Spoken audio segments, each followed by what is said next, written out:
This video describes how to fill out the non-labor budget tab in WorPT. Open up your copy of the work file and click on the non-labor budget tab.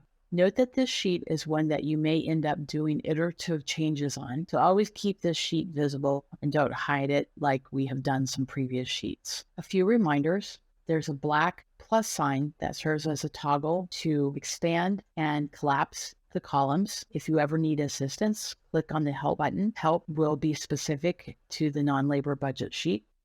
Only manually edit things that are in yellow cells. Any other colors, including gray, white, or lavender, are automatically populated with formula. The information entered in this table will produce a budget table for non-labor costs like equipment, publication fees, and a travel budget table. Type in the item descriptions in the first column exactly as you would like them to appear in the proposal, including any needed LaTeX markup. Note that the default items are probably all that you will actually need, but if you do think of some other items, feel free to add them to the bottom of the list. The travel information is included automatically and is shown as a grayed out rows. Don't manually edit these rows because the formula will take care of them. Likewise, formula will take care of the summations in this column, so please don't edit this column. On the far right, you'll note that place to specify airfare, per diem, conference fees, ground transportation, and the number of days of a standard trip. You can either leave the defaults as they are or feel free to change them. Note that you put in the actual number of dollars and the \$ LaTeX code will be appended automatically. The travel sums are taken from a combination of the information provided in this section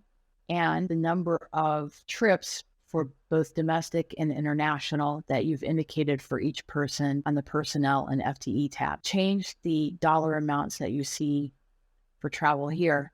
You would want to change the number of trips here and or the assumptions that are built into these prices here. I'm going to go away for a minute and complete this table. I've filled out the rest of this table by typing in the number of dollars for equipment for years 1, 2, and 3, and the same for materials and supplies, as well as publication costs. Now that you know how to enter information for the non-labor budget, please proceed to the next video on how to create the proposal member narratives.